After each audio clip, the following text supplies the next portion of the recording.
Love is the shield that guards the soul from darkness. It is the divine covering that keeps the human heart from being consumed by bitterness, fear, and anger. When God created man, he wrapped us in his perfect love, not as an optional accessory, but as an essential armor to protect the most vulnerable parts of our being. Love is not just a sweet word or a fleeting emotion. It is a living force, a spiritual defense system designed to guard your mind, your heart, and your spirit. Without that shield, life's arrows will pierce deep, and the wounds will not just hurt. They will fester, they will infect, and they will try to redefine who you are. Love is what keeps the soul tender when the world tries to harden it.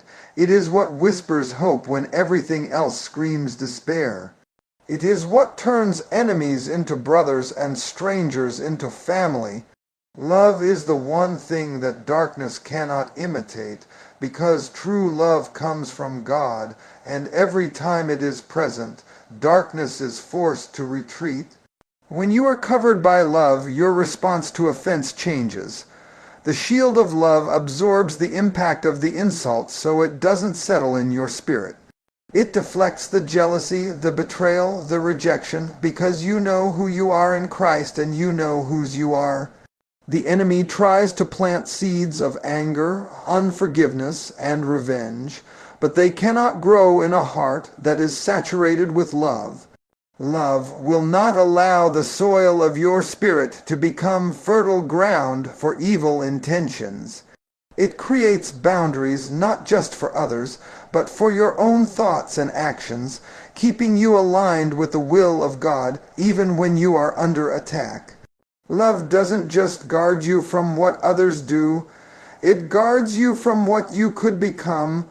Without love, even the most well-meaning person can be twisted by life's pain. Anger can turn into bitterness, bitterness can turn into hatred, and hatred can lead you down paths you never thought you would walk. But when you wear love as your shield, it stops that transformation before it starts. You can feel the sting of the wound without letting it shape your identity. You can acknowledge the hurt without letting it dictate your future. You can be in the middle of chaos and still choose compassion. Because love keeps you anchored to God's truth when everything else is pulling at you to respond in kind. This shield is not passive, it is active. Love is not weak, it is not naive, it is not blind to the evil in the world. On the contrary, love sees evil clearly and still chooses to fight it with goodness. Love is the courage to show mercy when vengeance seems easier. It is the strength to extend grace when judgment would feel justified. It is the discipline to forgive when the wound is still fresh. That is why the enemy fights so hard to break down the shield of love, because if he can get you to lower that shield, he can get access to your soul. When the storms of life come, love holds the pieces of your heart together so the winds of disappointment don't scatter them beyond repair.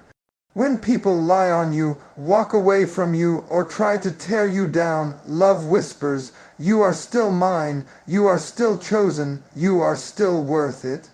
Love becomes your safe place in a world that is constantly unsafe. It teaches you that your value does not come from how others treat you, but from the one who created you. And when you live with that understanding, you stop allowing people's negativity to infiltrate your spirit. You realize that their words, their actions, their rejection cannot define you because your definition has already been set by God's love. To guard your soul with love is to live from a place of abundance, not scarcity. Scarcity says, "If I love you, I will have less for myself." Abundance says, "The more love I give, the more love I have." Scarcity says, "I must protect myself by shutting down." Abundance says, "I am already protected, so I can stay open." Love shifts your perspective from fear-based living to faith-based living. You stop reacting out of insecurity and start responding out of security in God. And that security is what disarms the weapons the enemy tries to use against you.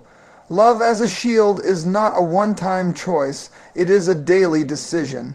Every morning you wake up, you are stepping into a battlefield where lies, offenses, and temptations are waiting to take you down. Without the shield, every hit feels personal, every insult feels fatal, and every loss feels final. But with love in place, you start to see those attacks for what they are, attempts to get you to lower your guard. You realize the enemy's strategy is not just to hurt you, but to turn you into something you were never meant to be. He wants you to become bitter, to become hateful, to become hopeless.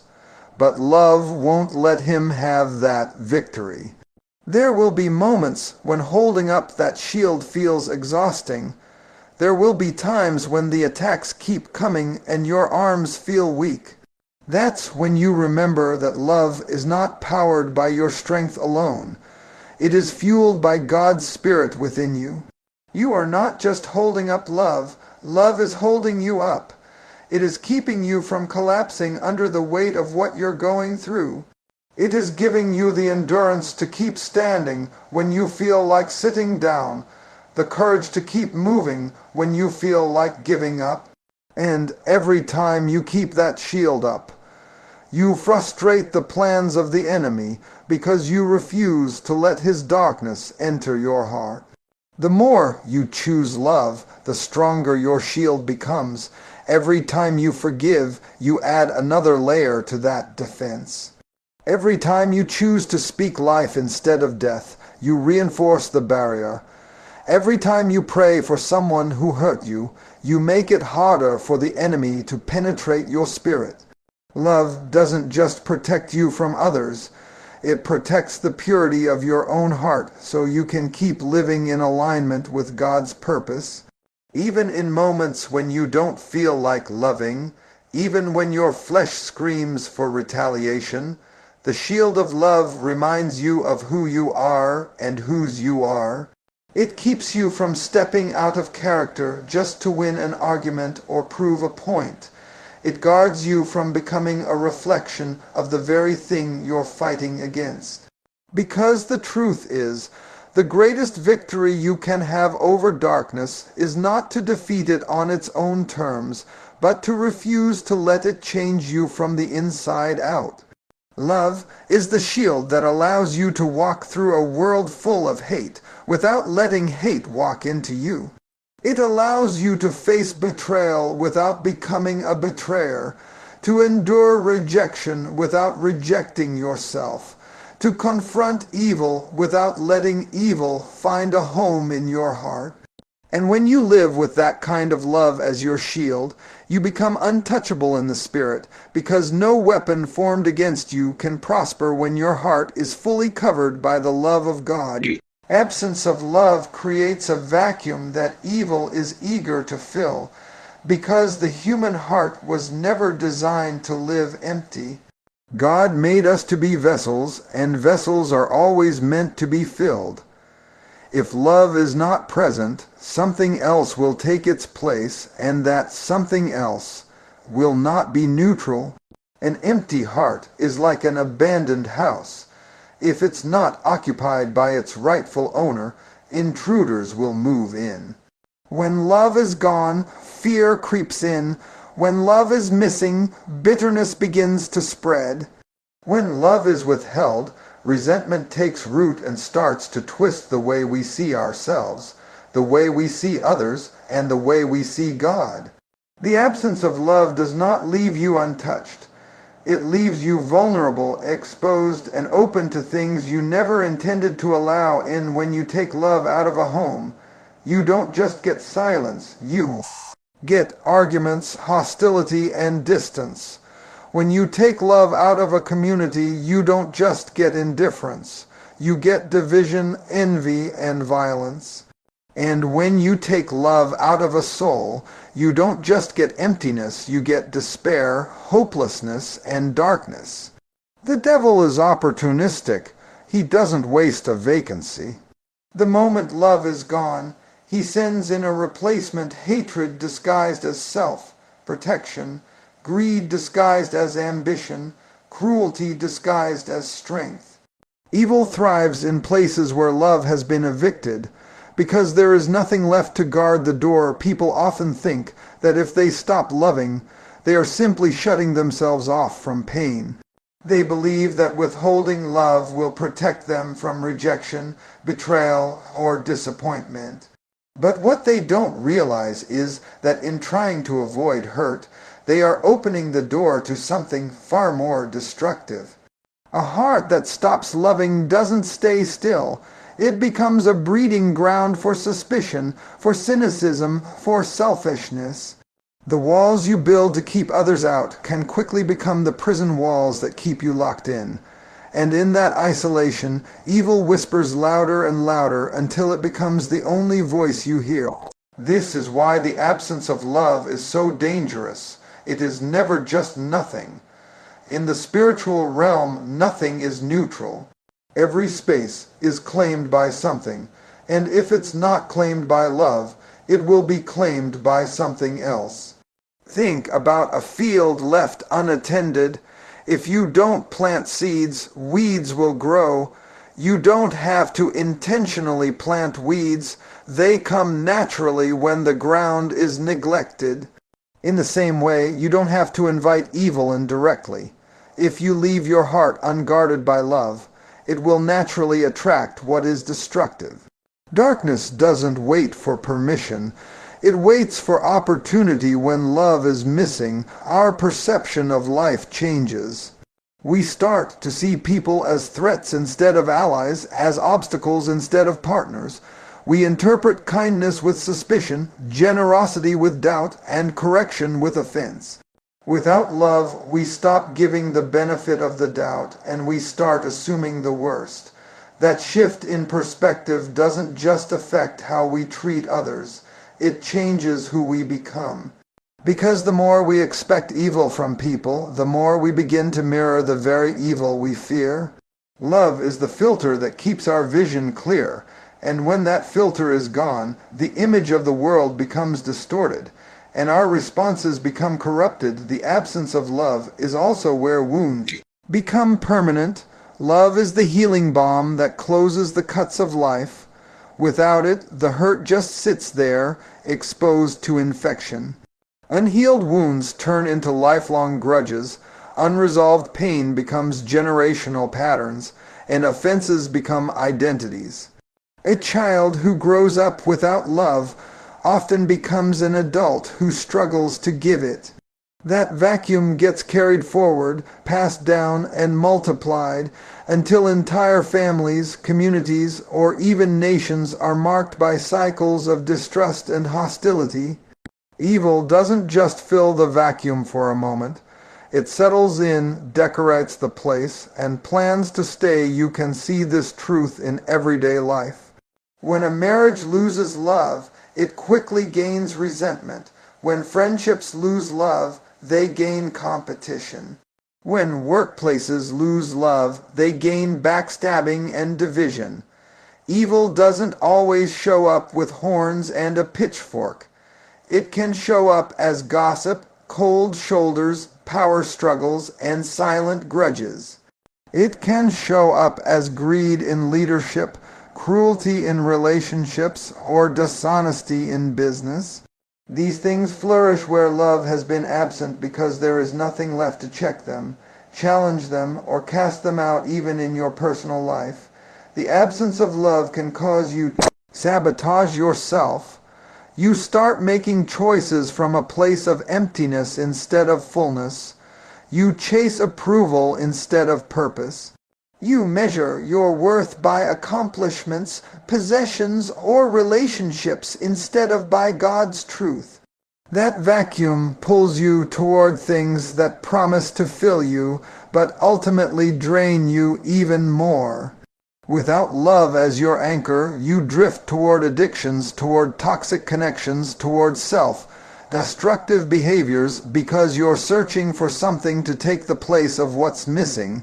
And every time you try to fill that space with something other than love, It leaves you emptier than before. One of the most dangerous things about the absence of love is how quickly it normalizes itself. At first, you feel the difference, you notice the coldness, the distance, the tension, but over time, the absence becomes the norm. You start to think, this is just how life is, or this is just who I am now. You forget what it's like to live with an open heart. And once that numbness sets in, you stop fighting to restore love, and evil gets a permanent residence.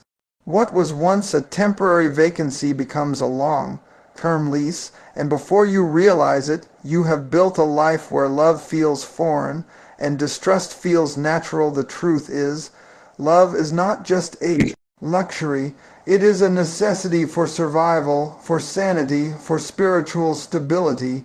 Without it, we are defenseless. That vacuum is like a sign that says, open for occupation. And evil doesn't hesitate to answer. It knows exactly what to bring: division to break unity, deception to break trust, selfishness to break generosity, cruelty to break compassion. It moves into the spaces where love should have been working, and it starts rebuilding the atmosphere to match its own agenda. If love is like fresh air, evil is like smoke. It chokes, blinds, and suffocates until you can't even remember what it felt like to breathe freely. This is why guarding love in your heart is not optional. It's why you can't just let it fade when people disappoint you or life gets hard. Because the moment love steps out, something else steps in. You might not notice it right away, but slowly the fruit will show. Your thoughts will get darker, your patience will get shorter, your hope will get weaker. And before long, you'll find yourself becoming someone you don't even recognize, all because the vacuum was filled with something other than love. Only God's love can permanently evict what hate has built, because human strength alone cannot tear down the walls that bitterness, anger, and unforgiveness have erected over years. Hate is a builder. It lays brick after brick, fueled by wounds, fueled by grudges, fueled by lies whispered into the heart. It constructs strongholds that feel impossible to dismantle. We can try to ignore them, we can try to work around them, or even decorate them with temporary fixes like distraction, success, or surface-level happiness, but those walls remain. Time alone doesn't remove them. Good intentions alone don't remove them. Even self-discipline alone doesn't remove them. It takes something stronger, purer, and more relentless than hate to tear it all down. And that something is the love of God. God's love is not just an emotion, it is a force. It is the very power that spoke the universe into being, the same love that reached into chaos and brought order, that reached into darkness and created light. When that love enters a heart, it doesn't negotiate with hate, it drives it out. Hate thrives in places where it can hide, where it can feed on pain and isolation. But God's love exposes it, shining light into every shadow, leaving no place for it to stay. Hate can mask itself as self-protection, as justified anger, as just the way I am. But the love of God strips away those disguises and reveals the poison for what it truly is.